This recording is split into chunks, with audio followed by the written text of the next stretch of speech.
the reason why nobody is held to account in that country. Like Juka was saying, in the United States here, if that were to happen to your sir Boka, you would sue that doctor, and there is a chance that the doctor may be investigated by the state.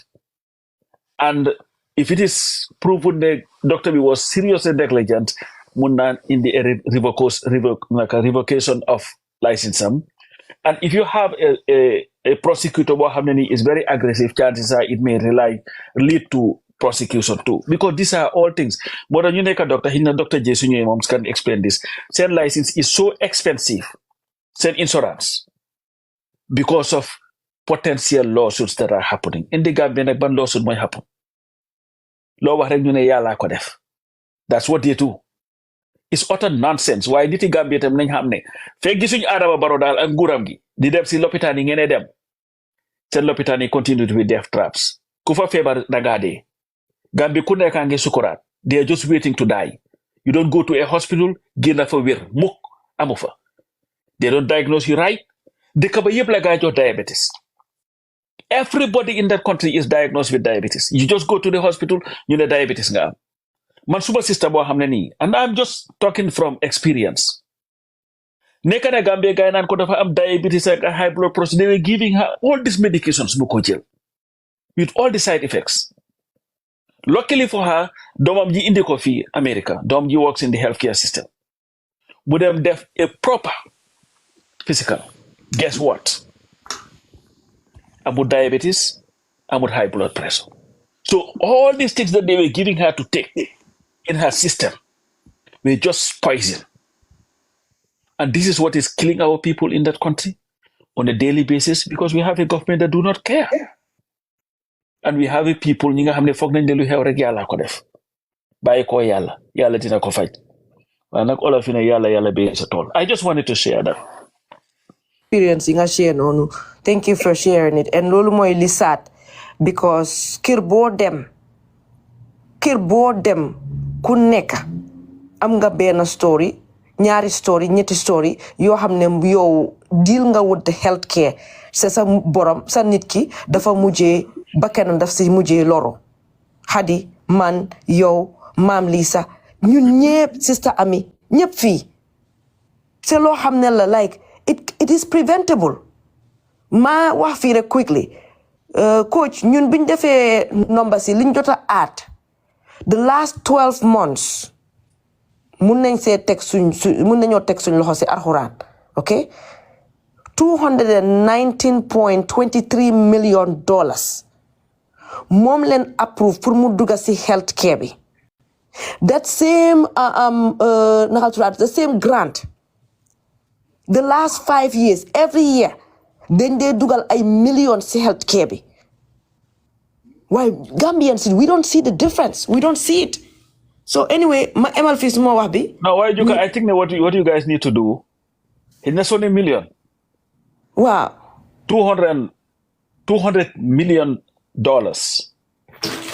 is how many billion Gambian dollars is? And billion so could Gambia more million 1,000 times. Wow. So loolu la ñu dugal seen healthcare system bi waaye soo leen si demee defa. That's it. Yeah. It's very crazy.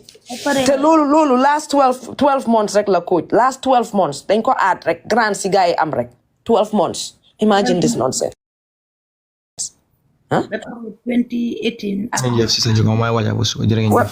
Welcome Dr. J. nga jël li bi xam naa yaa ngi busy woon sorry ñu ngi laa gitten waaye dama doon explain al gars yi démba suñ xarit bu yaayam feebaroon and the fact ne bam eggee within 1 hour balaa moo gis doctor wax nañ ko list garab bu dul jeex waaye take it away I'm sure you mun nga ko pick up from here.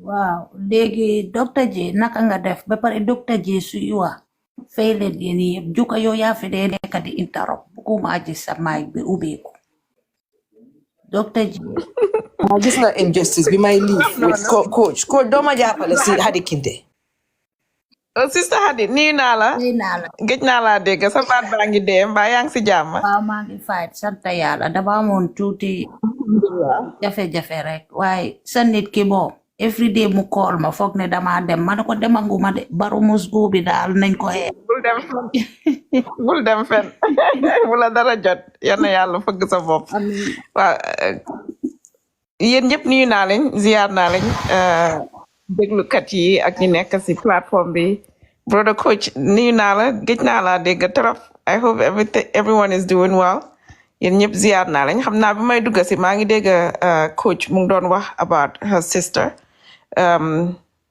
that was diagnosed with diabetes comme ni nga ko waxee coach loolu bari na Gambia trop my own auntie the same thing diagnosed with diabetes at least maybe 6-7 years ago bi ma demee foofu ma gis ko I didn't even have to do a test ma ne ko ne ma xool garab bi luckily dafa jël garab bi moom tëdda di nelaw rek so obviously blood sugar bi dafa dem too low because she didn't need that medication so loolu moo gën a néew si liy xew comme ni ko jukka waxee démba rek am na suñ benn xarit bu am problem with her mom so dangaa gis ne borom egga na si hospital bi the first thing that I have a problem with mooy an emergency room foo xam ne bu nit ki sonnee foofu lay dem bu nit ki amee accident foofu lay dem bu nit ki boppam tojee foofu lay dem buñ ko jamee paaka foofu lay dem how on earth ngay am that type of an emergency room and there is no doctor in the environment period except for nurses so when somebody comes up dañoo call doctor bi pour mu ñëw there is nowhere in this country or even in any other developed country boo xam ne di nga dem waxuma la emergency room de just an urgent care nga fekk doo fa fekk a provider koo xam ne mu ngi faa toog ndax nit ñëw na ndax nit ñëwut ndax dangaa toog di jinkoo ndax doo jinkoo there would always be someone in an emergency room because that's why it's referred to as an emergency room loolu moo njëkkaa nekk problème nga tegaat si leneen yow kooku ñëw na balaa ngaa seet luy xew si borom sax prescribal nga ko medication and these are how medical errors happen because yow nit ki ñëw na and there are multiple people ñoo xam ne dee nañ Gambia because of what too much blood sugar borom ñëw na blood sugar mbaa ngi high or blood sugar mbaa ngi low you have no idea there is no test done nga start di ko jox IV infusion somebody that comes in blood sugar mbaa ngi high nga jox ko ndox boo xam ne dafa am sukur kooku danga koo rey kooku ñëw na blood sugar mbaa ngi high nga jox ko ndox boo xam ne amul sukur rey nga ko so before nga prescribe something pour nit at least war ngaa mun a xam lan moo xew pour nga question ko even the simple fact pour nga mun a toog ñu laaj la lan moo la jot kañ la commencé fan laa méttee naka laa méttee they don't even do that as soon as the patient bi walk na inside rek li ñoo njëkkaa def mooy lan lañ koo jox because of what especially all these private hospitals because li ñoo def mooy ne ñu ngi ut garab ñu ngi ut xaalis I can remember when my dad was diagnosed years ago. This was in 2011. Okay, 2010, actually, 2010. Madam Gambia. Pabi mungi ame ibuprofen 200 milligrams. Ibuprofen 600 milligrams. Ibuprofen 800 milligrams for back pain. Manako papa ma xool sa garab yi mu génnee juural ma manako bii kañ nga ko dee naan mu ne ma bii suba bii tam suba bii ngoon bii tam ngoon manako papa est-ce que xam nga ne garab yi yëpp benn façon ngi garab la mu ne ma wax nga xay manako déedéet garab yi yëpp benn façon ngi garab la manako naproxen ibuprofen Advil is exactly the same medication just different names manako lu tax nga jël garab yi mu ne ma suma gannaaw bi mu describal ma gannaawam bi ni moo méttee ma ne ko papa maa ngi war a ñibbi but please su ëllëgee da nga am pour dem MRC lii ak lii ak lii lañ la war a testal mu dem MRC. By the time the test results came back, I'm back in Texas. Mu call ma. Guess what? That's when my dad had prostate cancer. The whole time, yeah, I treat this guy with back pain. I don't think I told Juka because I know she would have gone crazy. This whole time, yeah, I treat it with back pain. You didn't even take the time to find out exactly why this person has back pain. There should always be a why. Nit ki ñëw na mu ngi dizzy. Why is this person dizzy? Nit ki ñëw na tànkaam yi ngi néewi. Why is this person tànkaam yi néewi? Just because tànkaam yi néewi doesn't mean ne dafa am heart failure. We lost a cousin a few weeks ago. And guess what? They were treating her for high blood pressure when the lady did not have high blood pressure, did not have congestive heart failure. Because you don't want a book bisula ne bu nit ki tànkaam néewi rek hadam dafa fail. They did. Medicine is not based on cookie cutter. Yow nit ki ñëw na jox nga ko garab mbokkaami ñu ngi jaaxle. The first thing they would do is run pour dem jënd garab bi ñoo jox la xamuñ sax da garab bi daf ko rey da du ko rey. Pa bi foofu laa ko jëlee mu ñëw America. He lived with that prostate cancer from 2010 and he probably had it since 2008. Baby moo gaañu nii nii lu tax mu am that extended life is because of thanks to us. Not because of the Gambia. Probably the last time before February, I took him out of the hospital. Why? And I hired nurses and I will do video call. Bima ko assess. Video call la ko assessé. Hamli ko jot. Bindal ko garab. Ñu insist ne dañ ko yóbbu hospital. I was so mad. They took him to the hospital. Guess what? All what was lu jotoon sama papa at that very moment was nothing to do with what they wanted to do. They wanted to put an NG tube inside his nostril. You know, because munta leka ñu sol ko ndox ak leka. Yow nit ki ñëw na balaa nga ko sol leka. Find out why munta leka. Magam jëma bu waxee ne munta leka. Seetal lu tax munta leka. Ron nga laab sami. No, ron loo laab sami. What do you want to do? Put an NG tube jox ko lii ma ne ko ne papa suñ la dugalee lii dangaa dee léegi ma ne ko yes dangaa dee léegi. I don't know, I had a call. I don't know if you guys can hear me or not. Probably Juka let me know. Okay, ma ne ko papa mu ne ma ne ko buñ dugal loolu sa bakken bi mu ne ma kon léegi lu maa def ma ne ko dangaa ñibbi.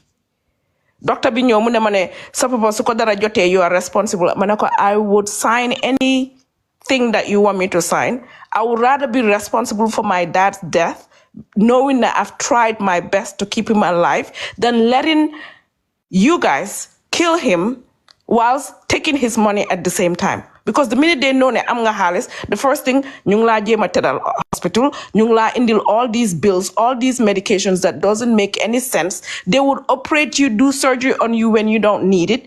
So my first thing they did before that last hospital admission, they did surgery on him. I'm at work. I'm in a patient's room. By the time again, and you know, man, sa phone bi mu ngi doon ring ma check suma yaay la. And I had told them, do not touch my dad. Don't do anything.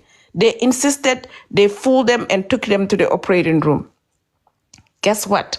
All my dad needed at that time, that first surgery, was potassium. Juka loolu nga doon jéem a laajte. Potassium. His potassium was so low. But they couldn't even test that to identify the potassium. NG tube. No, it was not NG tube necessary.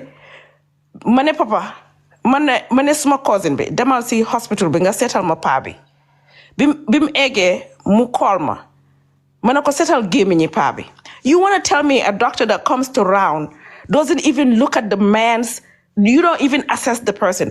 Hollo gémmiñam, hollo bakkenam, hollo nothing. Kumunta dugal leka pour wanaasu ko. The first thing you know, you assess tal gémmiñam nga xool lu fa nekka.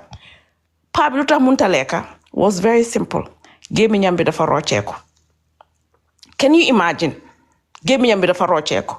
That's when I said, okay, you guys are leaving that hospital right now, and these are the medications that I need. Bes bobu la pa bi geje dem hospital, and he stayed at home, and we treated him.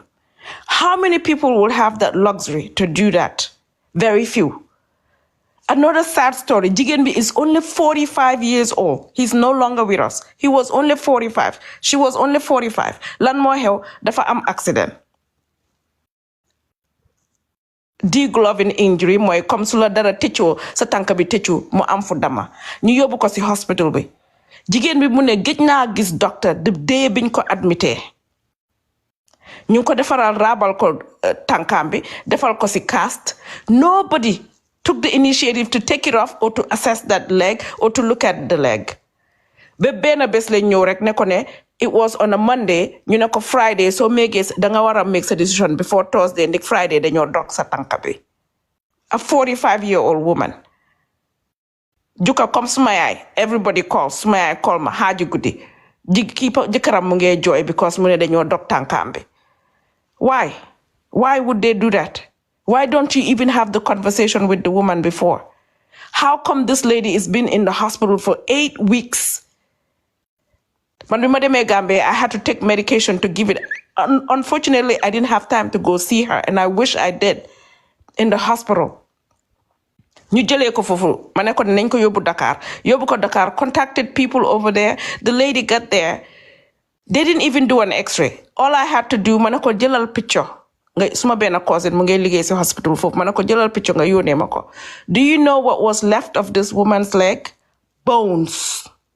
Rotted bones, plain bones. Dang ko gis ni maa ngi am nataal bi ba léegi. So you want to tell me in a hospital foo xam ne ñu fa dugal over $200 million, yow the very minimum muy x-ray, you cannot do it. Fu ñoo defee x-ray, it's nasty, it's messy. It's not just the healthcare system that's rotten. It's our people. Juka wax naa la bu ma dee dugal si seen life because man I would tell people like it is because it's our people that are very, very I mënuma la ñoo describe because the Gambian people, the average Gambian, what is wrong with us? Because yow bu dee yaa ngay liggéey si hospital nga war a nekk janitor nga war a bale nga war a raxas, why won't you even do that mere job? Yow nga nekk nurse nga war a toppatoo a patient, why won't you do that mere job? Then guess what? It starts from the presidency to the bottom.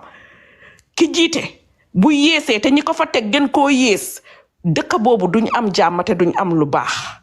Te ku foog ne mucca nga Gambia, you're fooling yourself because every single time my cousins, my family, what they tell me, jee ñu de bër bu set suñ xëyee suba li ñoo ñaan bu kenn feebar. Because they know that the minute you are sick, unless you have a helicopter to fly you out of there, you can lose your life very easily in an instant. It doesn't matter how much money you have. And that's what makes me sick about the rich people in the Gambia. Because it does not matter. I lost a very dear friend, or me, even a brother, Abdul, the Princeton brothers. Yéen ñëpp xam ngeen ko. Lan moo ko rey? He was in the Gambia. He fell, aneurysm. Fly him to Senegal, but it was too late. The guy died within less than a couple of weeks. So it doesn't matter. No matter how educated, no matter how much beautiful your houses are and your cars are, if you do not have healthcare in a country, you are doomed. And every single one of us is responsible for what's going on in the Gambia. Because ñun dañoo teg suñ loxo yi ñu toog as long as ne man feebaruma suma boppa méttiwut suma dara jotuma, I am okay. Some of my cousins, the same thing happened na si ñoom. Yéen da ngeen dee wax about Gambia, ñun Gambia yëguñ li xew. Guess what happened? Her brother accident, a soldier dislocation, and a clavicle fracture. Call ma ñu dem hospital bi. Ma college may lañ kooku bu mu egga si hospital boobu jëlee lañ ko fa ngeen yóbbu ko Dakar. Let me call and give you connections so they can take care of him. Bi mu eggee moom xale bu góor bi mu ne moom su taxawee foofu dafa dee du dugga si biir. The fact ne man call now on the phone, people were listening to him saying ne ñu ngi call auto pour mu ñëw jël si la ñu yóbbu la Dakar. Everyone was so envious. Nit ñaa ngi tëdd si suuf ñu ngi jooy ñi ñu ngi yuuxu amuñ sax lal yuñ tëdda. Gambia balaa ngaa xeeb sa boppa balaa ngaa sip ne yow Gambian nga wala nit ku ñuul nga dem Gambia dem si seen hospital si. Nga fekk fu jigéen ñi di amee doom ñaari jigéen ñu ngi bokk benn lal bi deret baa ngi si kaw lal bi deret baa ngi si suuf. That country, unless people take responsibility, and I'm not talking about people in the diaspora, people in the Gambia themselves, pour ñu wake up, you understand what is going on, what is our responsibility as citizens, what is our responsibility as humans, what is our responsibility as jaami yàlla ki ñëw si àddina bii nii pour nga jaamu yàlla. How would you jaamu yàlla bu dee ne yow amuloo yërmande si jaamu yàlla yi. Yàlla waxu ne ngeen jóg di koppal di julli yàlla baax na yàlla baax na yàlla baax na yàlla bi moo baax ñun juddooguñ. Yàlla baaxaayam moo tax ñu nekk si kaw suuf yàlla baaxaayam moo tax ñu war koo jaamu ngir lan ngir bëgga guñ ko war a bëgga. Waaye Gambian bi dafa fake when it comes to God and worshiping God, and it's most Africans. Suñ gëm yàlla moo ñu delloo ginnaaw. Suñ gëm yàlla moo ñu delloo ginnaaw because suñ gëm yàlla is not real one bit. Suñ gëm yàlla is faux as faux can be. Because ki la gën a jaamu yàlla ki la gën a mun a julli ki la gën a mun a koppal ki la gën a mun a wax lu rëy Gambia moo la gën a naafeq te moo la gën a jege seytaane te si ñu ma ko sañ a wax. And I would say it, and if I was in Gambia I will repeat the same words ba benn kilifa mu jóg taxaw wax ma lu dul loolu. Because guess what dañoo mbuboo diine bi te li ñoo wax si diine bi nekkul si diine bi benn yoon. Ni yàlla daf ne jaamu leen ma si suma jaam yi naka ngaa jaamoo yàlla si jaamam yi te di mbugal jaamam yi naka nga soxlaa pour yàlla mu defal la jaam yow Gambien bi te fekk na yow Gambien bi yaa ngi toroxal sa mboromi Gambien yi yow fekk na yow Gambien bi liñ la jox pour nga liggéey ko yaa ngi see jëlee riba ndik doom aadama bu nekk liñ la jox pour ñu la waree fay by the hour te defuloo fa li nga xam ne moom lañ la war a fay by the hour. Guess what yaa ngi lekk riba. Gambia top to bottom demal si offices yi 9 o'clock 10 o'clock 11 o'clock they have not started working but they're paying you full time every single hour boo xam ne yaa ngi tambaambaal di taxawaalu. How do you think the money xaalis boobu dafa barke? Bari la amul njëriñ barkele moo ko ëpp njëriñ te barkele ni nga ko amee mooy lan nga bañ a riba nga bañ a def lu bon même bu dee dañ la jox pour nga nekk janitor you have a responsibility to make sure ne clean nga ko. Gambia ngaa demee suma yaay dem yóbbu nit pour mu am doom saabu yam yóbbu ñi sàcca saabu yooyu noonu you are not even providing for the patients but you are stealing from the patients and you expect ne Gambia dafa am peace you expect ne Gambia dina neex you expect ne Gambia dinañ am jàmm. No, we would not have jàmm. Adama Barrow moo gën a tuuti si lii xew Gambia because ñun ñoo ko fa teg te ñun suñ ñàkk fayda la bu fa Adama Barrow toogewaat bu Adama Barrow jógee ne doomam dafa jiite sëtaam dafa jiite you know what of course ku nekk sa to olof mu ne ku ràcc tey sa kanam mu dël la.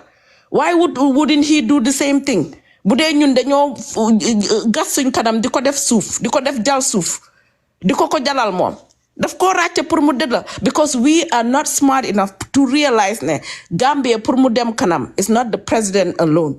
It is every single person's responsibility. It is every single person's responsibility pour nga xam ne dëkk boobu noonu Gambia neex na. Of course Gambia neex na boo feebaree si nga xam ndax Gambia neex na ndax naxari na wala sa mbokk feebar si nga xam ndax Gambia neex na ndax naxari nga.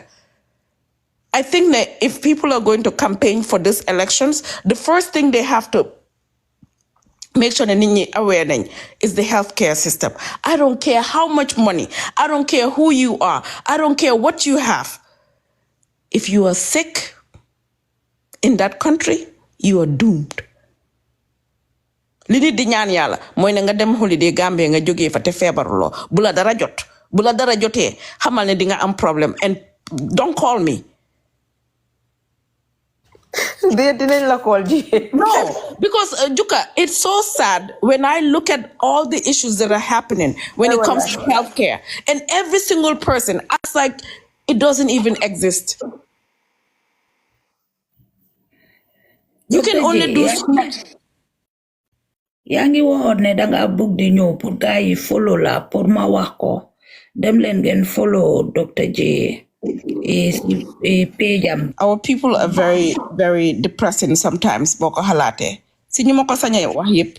Starté ko si man ba si ku gëna tuuti. ay Dr. J daa ko man lan la gis nga nit ki noo melut bu ci boole sa bopp ñaan naa la ngir yàlla. nit ñi Gis nga suma xalaatee suma pa. Ñaata yoon la góor googu mënoon a génn àddina. Du benn yoon, du ñaari yoon, du ñetti yoon. Ma xalaat how many people ak jigéen bi nga xam ne ñàkk na bakkenam ak suñ cousin bi nga xam ne ak all the people yi nga xam ne xam naa ne ñàkk nañ seen bakken si loo xam ne was very very unnecessary because nit ñi dañ dee wax ne bakken bu mos dunda mos dee bakken saay bu ñoree rek dafa dem nit ki bu waxtoom jotee dafa dem est-ce que nit ñi xam nañ ne dunda ak dee ñoo ànd waaye dee ñetta la du man lu ma fental suma bopp wax ko de dee ñetta la soo déggee olof njaay ne dee yi xaaraan moo tax ñu ne dee ñetta la bu jiitu sarax ak ñaan ak faju ñaareel sarax ak ñaan ak faju loolu du si man maa ko wax dem leen si alxuraan bi ñetteel bi saay bi jeex na case closed malakul mawtu jël si na la amatuloo choice you have to go. Dr. J lu tax baalal ma rek ma eggale fii nii xadi lu tax America England all the developed countries lu tax life expectancy bi mu ëppa Africa have we ever thought about that xanaa ñun yàlla ñun la bañ ñun ñu nekk Africa no it's because of dunda bakken bi ñetta la bi jiitu Gambia moo ñu dee yóbbu most of the time because duñ faju te dañ naan yàlla baax na te yàlla jox la choice pour nga mun a faj gis kuy faj nga mun a dem faju mu jox la options pour nga mun a gis njiit loo xam ne mun na laa jiite nga tànn ko jiital ko mu mun laa yore say njaboot waaye ki nga njiit bi nga xam ne moom si boppam munta amee boppam dig moom si boppam healthy wut nga expect pour yow nga healthy under that leadership we are fooling ourselves yéen ñëpp boo leen toogee ngay xool Adama Barrow ak biiram ak ñaxam ak coonoom pour def equity exercise pour squat you see how unhealthy the guy is and we expect that leader is going to be our leader and we would be healthier than him. Foofu laa koy emale sister Hadi mun nga continuer ma ñoo bàyyi lañ thank you. li ma bëggoon a laajte li lee tax man ma loof la ma nopp la billahi dama la nopp juka xolam beege metti ba Baro yónni gaayam mi ne Hadi lesbienne la léegi acca rek baal leen ma nag waaw may ma rek yow kii ne li ma doon laajte li ma la bëggoon a laaj moom nga wax waaye ñi nekk Europe are living long than ñi nekk Africa moo tax bi nga wax ma noppi aw ma any question loolu laa la bëggoon a laaj waaye ñun mi nekk fi Europe fii dang dee gis ñoo xam ne ñu ngi live 105 years 90 something years Gambia maximum soo dundee 50 years nga dëkk fa soo fa defee 51 years nga xam ne yow you are blessed lii man mooy suma question like why ñun mi sa African yi nekk fii xëj na feebar dab ñu dis cancer wala whatsoever waaye su passé loolu we live long ba pare ñu ngi healthy so loolu laa la bëggoon a laaj far yow nga wax ko yow moom li lee tax juko xolam bi ne njooni waa Baro ñun fii loolu lañ dee wax li lee tax xam nga li gën a detrimental to the health stress is part of it. te African bi nit in general dafa foog ne stress only means emotional stress, physical stress, environmental stress are all stress, and it will change the morphology of the human self.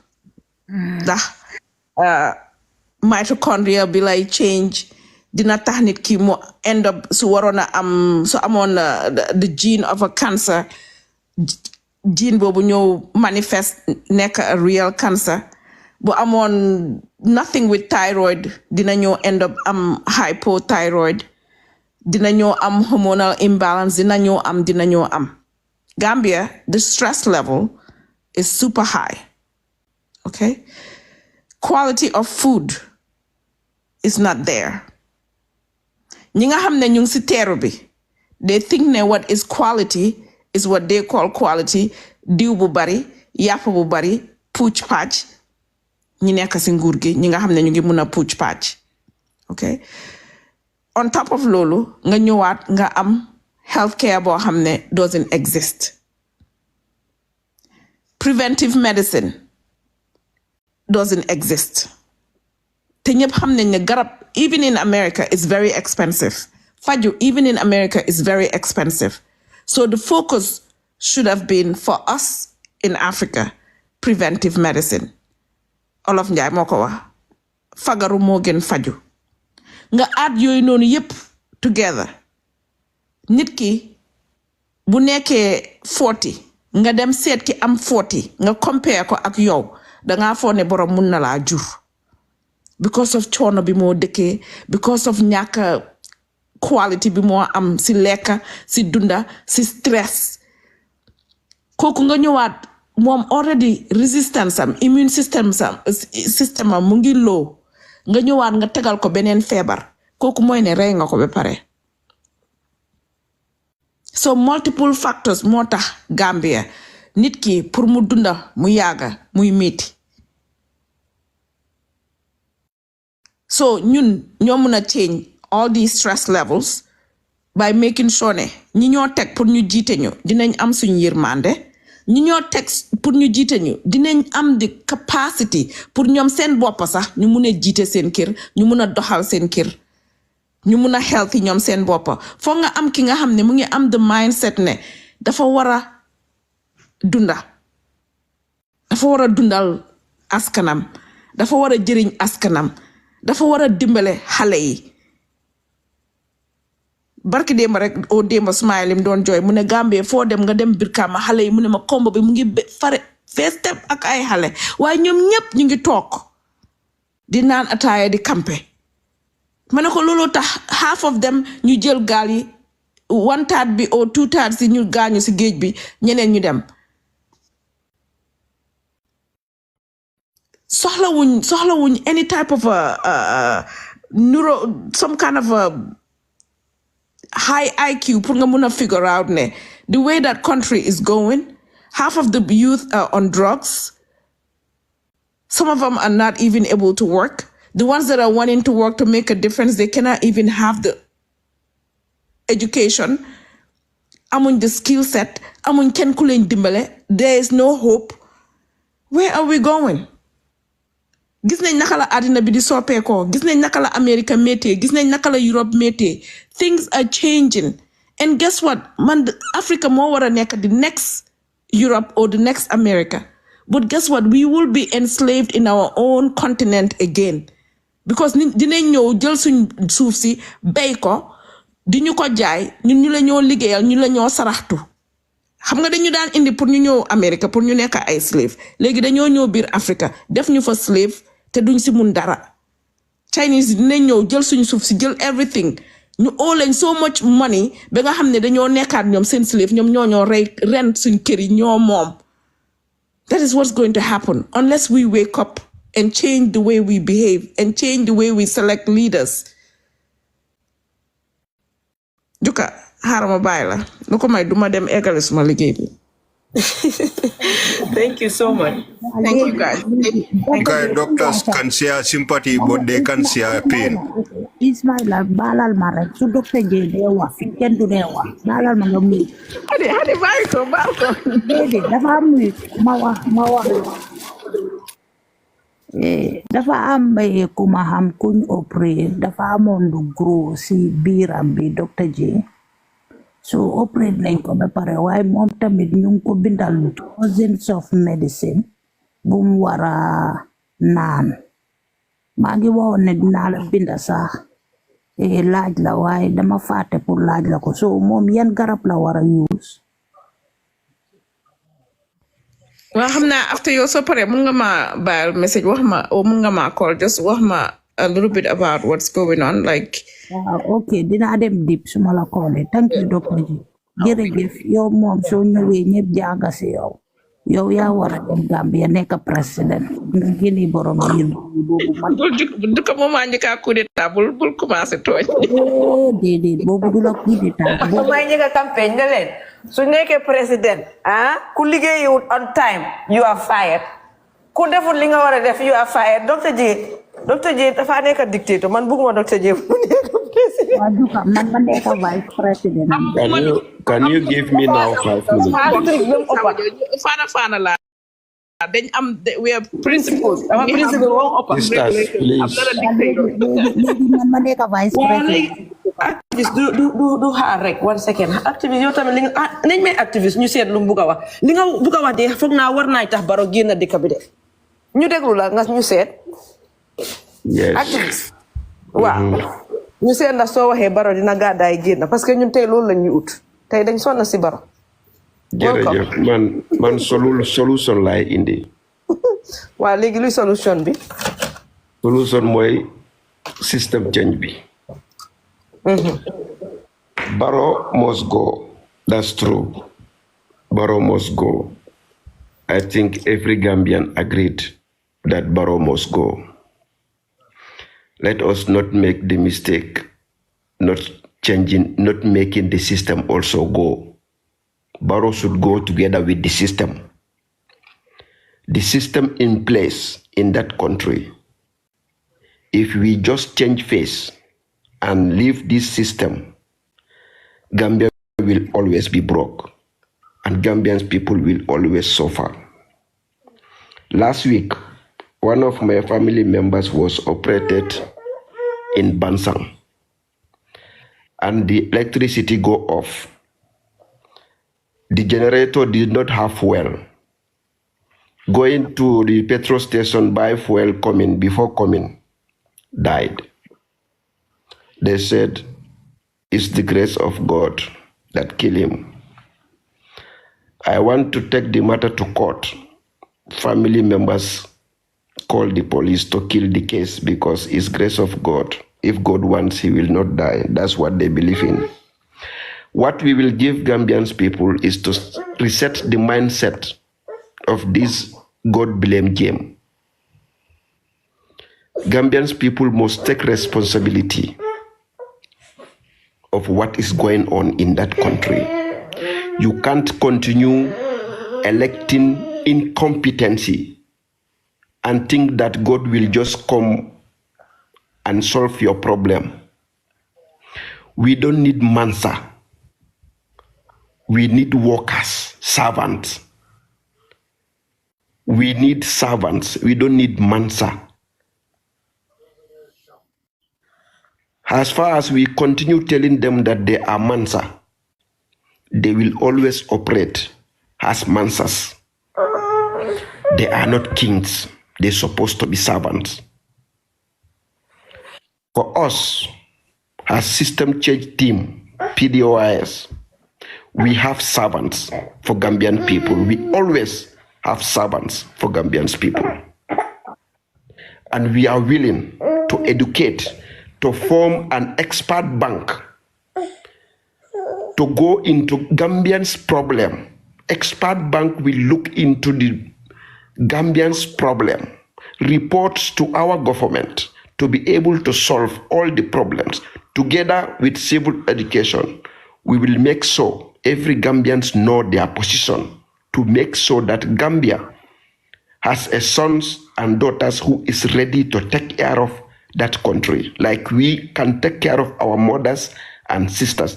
The reason why we call ourselves sons and daughters of Gambia, because Gambia is our mother and our father.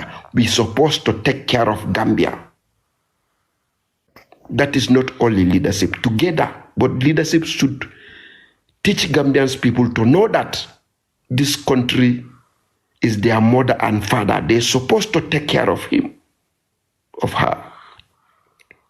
Gambia lack a patriotic citizens with power to deal with his problem, his sickness. We have that problem, but we have solution to solve it. PDYs have the solution to cure Gambian sickness Bro, by making sure every citizen know your position and know how to love your country. Trust me, with PDY's government, you will not go to work 9 o'clock. okay, And live 3 o'clock. Drame, hanya dore ñew ci suñ platform bi, hanya bi moy first time, yeah? Yes. We heard you and we appreciate your contribution and sorry for the loss of your family member. That is really, really sad. I guess Dr. G don't explain for you a code tamit. So you guys are all aligned. Why one thing, like, let's try to refrain from pushing one political party's agenda, whether it's PDOIS, SFL, UDP, GDC. Then they wax platform B. We are demanding for a coalition because we know categorically clear that's the only way ni ñoo mëna génné Barrow. Why opposition party bu fi taxaw di foga sa dina yo ya nek the only solution ya ngee nax sa bop because ben opposition party mënu fay génné Barrow. Yeah, so respectfully we call for coalition from all the opposition party leaders. ñu tok ci table ñu ñëw together ñu sét naka la ñoo def pour ñu soxalé Gambia ci problème bi mu nekk ni. If not I understand you very well, sister. Suñu ko askan bi dañoo continuer di dee ñu continuer di ndóol xam nga youth si continuer di ñàkk hope and we cannot continue to live like that. So let's push for a coalition, yeah? I understand what you are talking about, and you will bear witness with me that since 2001 PDYS was pushing for coalition so that because we know the power of coalition. Drame. Yemande kakao moile ba. Ngamane kakao moile. Ndola ja platformo. Inata mimbe kono yeole fo ngela moile ntol mume yamo. Jokaka mimfo. We don't need purkanaka foko PDOIS 2021 coalition 2030 coalition. Oh, no, right capitalism, now, communism and socialism. Okay, Islamic so. Ntol ka bim fo janna Islam thank you. Momo nata jam. We have to talk about the issues bimbe Gambia kono. We are not here to talk about Khalifa or Ba Usainu wala Esa Fall wala Mama Kande. The issues me are long. We have to sensitize the people and we need coalition. Even Ning Khalifa Yafoko in 2021 is coalition. We don't need 2021. 2021 is almost 4 years ago or 3 years ago. No, ani yalo mune mbe jindila yella moy duma wala yetara santo yella moy. It's your choice. Nkamimfo ntol mume nye moy le kamimfo. Nkamimfo jamu wole munti. Don't come here ka ko Khalifa ko 2024 is all. Men nyanda solfla. Abarka 2020 Juka thank you gis na yang ko muy li tax wacce mako dama bëggona déggal li mo wax mota wacce mako gis na li bind ko légui bi on duty is ikini la naka la tuda islamic hawma naka gis na yang ko muy ci commentaire waaw way lim wax légui ben ko ne ko thank you lu wax de dafa dédé mo ne solution bi ñoo ut moy 2020 7 la bëggoon a wax mu ne 2024 okay waaw thank you égal kii égal waaye moom su ñëwee daf dee binda kenn du dee xam li dee wax waaw nga muy ko rek mu ay yàlla ay yella muy so jang man tara jang ka foko attending how to call it Halifalim wala amante Halifati. The problem in that country how to move Islamic. Thank you. Purka foye ko ntol la jam platform baro musgo ntol mu mele sonta ko baro nyanta tala. But how are we gonna convince our leaders to come together? Pour nga tara itina ya foko Halifa libe Gambia sambanola. Halifa hani in 100 years na manke coalition note ate Gambia hani UDP yellow fever nke kumande nyameng. They are the most populated foye in that country, but they cannot remove Barrow. We have to be honest. So we don't need ya foko Halifa le nyanta lola Halifa le nga vote. How many years Halifa be in this government can bring Jawara la time for right now? We need a coalition. We need a solution, as you said. We need a system change, not a passing change like Barrow. The whole system needs to go.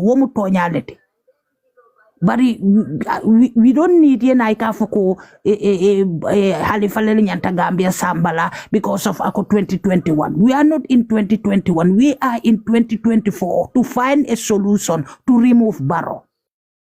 You get it? Bepare ñi wax ne let him speak hadit na ko let mu speak waaye haditam dafa speak mindam because platform bi dañ ko put together for a reason mooy pour Barrow dem waaye solution bi mooy coalition suñ defutee lii dafa mel ni yeneen platform yi parce que suñ toogee tey doy ñëw toog wax ñoom la élégué UDP ñëw gannaaw éleg Essa Faal ñëw ñun kañ lañ fay jógee moo tax ñun képp ku fi ñëw di jéem a push agenda kenn donte ñun am nañu ñoo xam ne ñu ngi suñ biir fii ana nañoo yow li nga wax but mënuñoo ànd ak loolu fekk ñëwuñ together pour Barrow mu abal ñu li may wax te lii la ñu war a xam ku ràcca tey sa kanam waaye ñëwal ba after nga may ñeneen ñi no problem may mamira alien na kumo mo because kabri nata platform or ne moy lale bari ite fana ñen ci man nga ko moy Nyela kungo moy bake. If you understand what we are saying, Yeninka alin faye sanjulu leke National Assembly.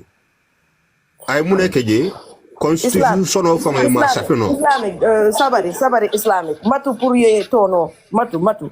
Activists. First of all, li nga wax dem set. Waye li wax nekul ne dañ daanal sa wax bi de ñun dañ la wax ñun plateforme bi lan la. Waye li nga wax baax na loolu sa opinion la waaye bëgguñ ko wax bi mu continuer si benn political party because loolu dafa drill ñun fiñ bëgg a dem yaa ngi understand yow bu ngaa nekk doy that's your right am na ñu fi nekk ñoo xam ne doy lañ coach mu ngi fi ñëw yow gis nga ñun dañ respect coach appreciate coach doy la waaye ñun suñu wax bi yëpp du affaire yi benn party ñun affaire yi Gambia la yaa ngi gis suñ amee level playing field nag suñu demee ba nga xam ne système change bi nga wax ay yëpp am doy ñu taxaw ñu def seen affaire yi boppa Essa Faal mu taxaw def ku nekk na nga foog sa dina def sa affaire yi boppa you know waaye anyway man maa ngi mute I guess ñu may activiste Dramé waxal jëlal sa 1 minute nga conclude ñu may keneen ngir yàlla thank you very much alman nak makawul fahamu anyway bari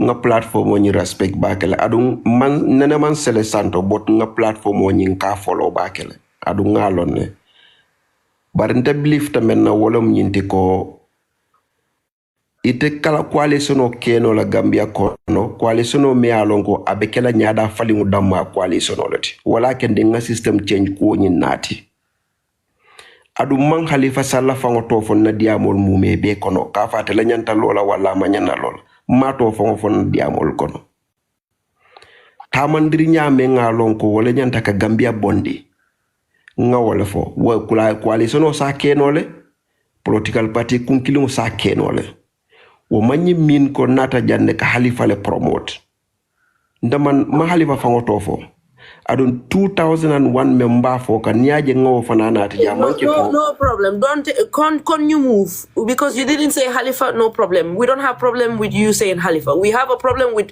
you saying a particular political party because if you do that, UDP come, they do the same thing. SFL come, they do the same thing. We will never move. We understood everything you said. There's nothing new you can say. We didn't hear you say. Like for real though, bro. But my words are taken out of context. No, your context is understood. You were saying we need a system change. We agree with that. Then you said DOI can do that. They've been educating people for civic education for the longest time. We agree with that. And to your point, we are adding there. We don't need one political party to remove us from this mess because it's not possible. We need everybody. So we are adding to what you're saying. We're not conflicting with what you're saying too much. So we just move. It's okay, bro. For real though. Like, am I losing my mind? Like, mom ngene ka di repeat bopam di was the same thing. Why No. It's difficult for them to understand. Islamic It's difficult for them to understand because if they are supporting a political party and talking about 2026, it's funny, Educated Gambians, why can't they held correct and fair election in 90 days? Or none of them should be in public office for boasting that they bribe each other. You're doing wrong. How could you still live in that country as a grown-up, matured person? Huh? They are the ones who are sacrificing these young ones,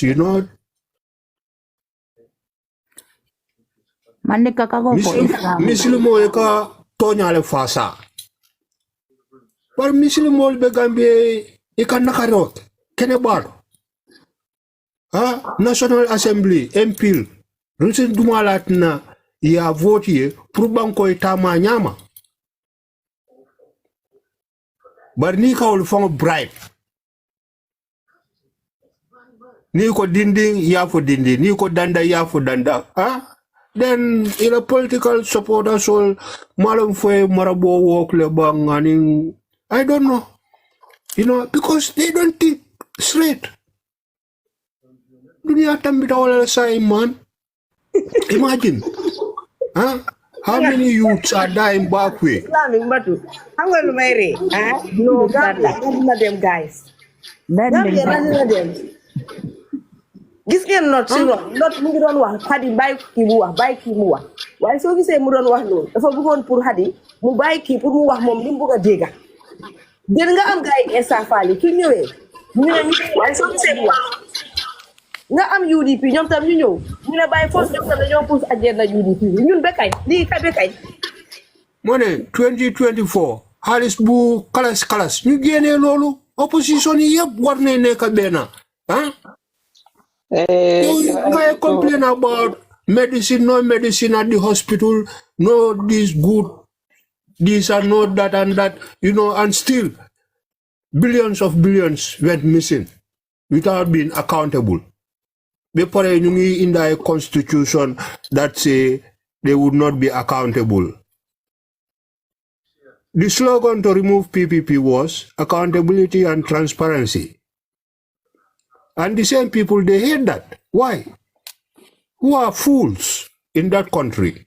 Because tole ale fanan beje bul ko tole ol. Dof ku nga xamne so len tatu rek ñu fecca. Ye beke world. Be pare ni mo mela for ya kanta. Ibe fala jondi ya konol. Sonya. What is this? 3 years transitional period. Coalition. Those who read law, they know what is verbal contract. If they can't deliver, they resign. You make a London fee. When David Cameron said Brexit, to stay and to leave, when he lose, he fulfilled his promise. He stepped down because he knows he can't deliver. suñu waxee democracy wante Gambia democracy nekkul fa democracy. They want you people to sin against each other, and they keep stealing. And many younger generation life will go in vain. Gambia ngay dégg ne président bi di wax ne dem na si bàmmeel bi suuli ay téere ay nonsense, you know, mu nekk si public office. Loolu da ngeen ko war a bàyyi. Politicians have to respect citizens. They have to respect citizens' right upon them.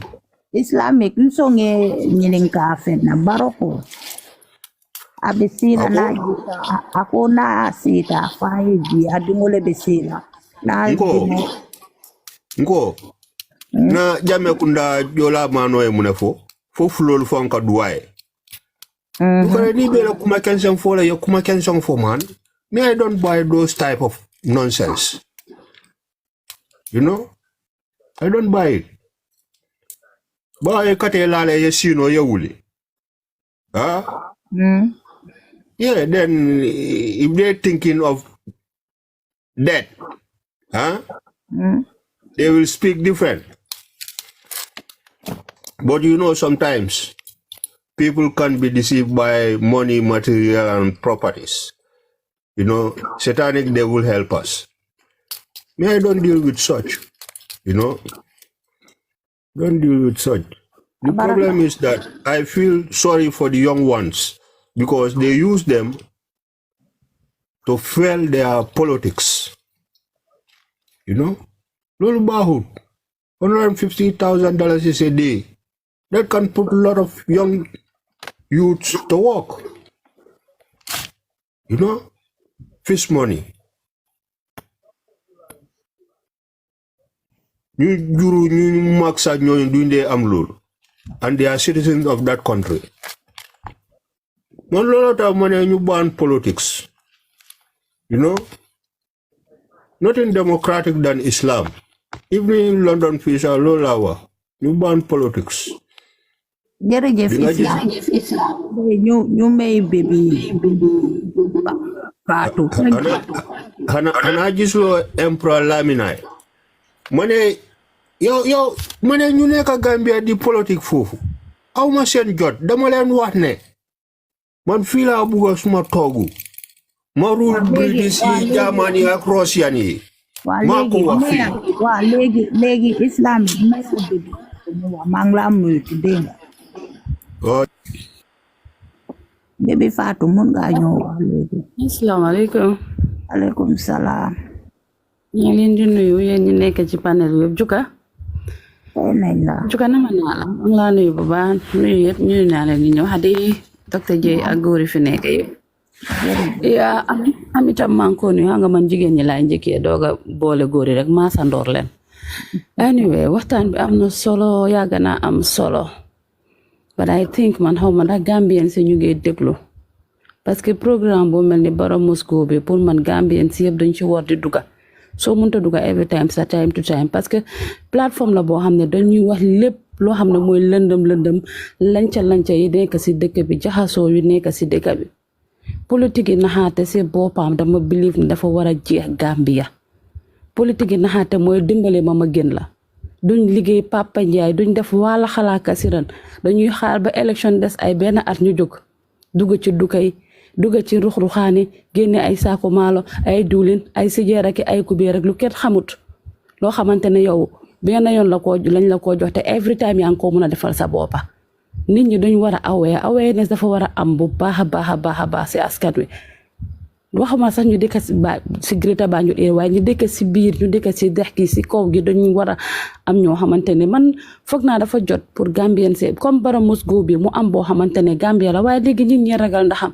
ku wax ñu enu na ràpp tëj waaye lu mel ni Barrow Must Go bi ko yéen ñi fi nekk ëpp doole bi yéen a ngi abroad lu mel nii dafa war a am branche biir Gambia ñoo xamante ne dañoo jóg takka seen liggéey duñ ko mën a def time every time but every weekend once a week war nañoo mën a dugga tey ñu dem Lamine ëllëg ñu dem Manandéri gannaaw ëllëg dugg si biir dëkk waxtaan ak mairie te élection bi mairie dañoo génn paa yi dañ dee génn youth si dañ dee génn things dafa métti te loolu mooy dëgg suñ xale yi ñu ngi noonu baagwee bu leen jeexalut drogue baa leen di jeexal drogue rek wala baagwee booy jeexal xale yaa ngi toog liggéey amul dëkk baa ngi métti ku wax ñu jàpp ràpp tëj nit ñi ñoo war a aware fu mu nekk ni I think it's high time. Sorry, sister. Doguma la de. Yet mi deka Angleterre. Turn len to BBC one right now. Lolo tamal fi li sister bi wa back way. Mom lay setan ni. Sorry, sister. Continue. It's okay. Because back way bi mu ngi jeexal suñu xale yi góor yi ñëpp dee nañ si géej gi. ñii dee nañ ñii ñu ngi ci kaso yi Libya ñii ñu ngi leen fa téye seen yaay jooy nañ ba ñii seen yaay dee nañ seen baay dee nañ ñu ñëwaat si anodotique muy drogue baa ngi yaxa xale yi. gaaw bi lañ doon wax jina baas léegi bàyyi nañ ko léegi ñu ngi ci course xale yaa ngi jamante life xale yaa ngi reyante te xale yi suñ engagé joon bu baax a baax dinañ tal leneen lu di dañu ngi jël baag bi wala ñu ngi reyante foog nguur gi am loo xamante ne dinañ ko teg pour youth si dinañ am loo xam dañ ko teg pour jigéen ñi am loo xam foog ñu jéem a jóg ñu def dara. Muslim parents should be responsible for their children and animals during rainy season. leena rek laa bëggoon a wax loo xamante ne man dama dee wax ne loolu mooy woon di right thing because of nit suñ la falee yow da nga war a xam ne yow mënuloo fal sa boppa sa askan ñoo la fal sa population ñoo la fal tegal nañ la 5 years exemple laa joxe ñaari mandat lañ la wax ñaari taam tegal nañ la 5 years liggéey nga ñu gis ne liggéey nga wax dëgg ne yàlla kii def na loo xamante ne nañ ko may beneen chance parce que lim def nii dina ko mun a dolliwaat dina mun a def lu ëppali ñu may la second chance soo paree second chance woo amut waxaale amut kirti amut karta dangaa wàcca boo wàccut ñu dem ba ca state house ba diri la génne la ci biti su nekkee nag sa first time jox nañ la ko defuloo dara nit ñi yëpp a war a jóg manko élection warut a métti politique warta moti ne la xoolal ñun ñoo la faloon defal loo ñu luñ bugaat gisuñ dara loo fi def abal ñu simple and easy waaye dafa am ñoo xamante ne as far as seen ceeba ngi ñu ngi am seen maalo yu doy seen duuli du niin seen poos yaa ngee fees day doon kéa dëkk buy dox dafa fekk kenn ku nekk si dëkk bi di si gis sa boppa képp ku nekk si dëkk di gis sa boppa si la ñu ne dëkk bi mu ngee dox mënuñoo mel ñëpp mënuñoo nekk si di same level waaye at least ku nekk di nga koti munal sa boppa waaye benn side rek moo nekk di dox biñ Gambia depuis Gambia man xam ma fan lañ jëm li docteur Dieng doon wax mu nekk lu important si health sector bi te ñëpp xam nañ ne loolu problème xoola booy ki waa ji fi jógee sànqa naka ngeen di demee di opérer nit laay dem off amuleen benn stand by generator boo xam ne immediately bu laay di off generator bi dafaa ñëw ñu mun a eggali seen liggéey léegi kooku su dee ñu ne yàlla moo ko rey lu yooni yàlla ci loolu seen carelessness la man moo tax ba feebar dama daw si ba Dakar ñëw faju jësee du ma ko fa defee because of lu booba ñëwee fii biñ ma seetee sa gars man maa ngi right now maa ngi Sénégal gars yi dañ doon complain billahi diw ak waxtu yàlla bi bay saaga xadi xam na bu baax li maa wax because of liñ gis ak ñoom lu am dafa totally different Gambia dafa need pour change te changes boobu wax du ko def dañoo jóg takka suñ diggay loolu rek laa si bëggoon a yokk ngeen jégal ma ba si kanam ulay bul wàcca de desal si kaw because dafa am lu ma doon laaj docteur J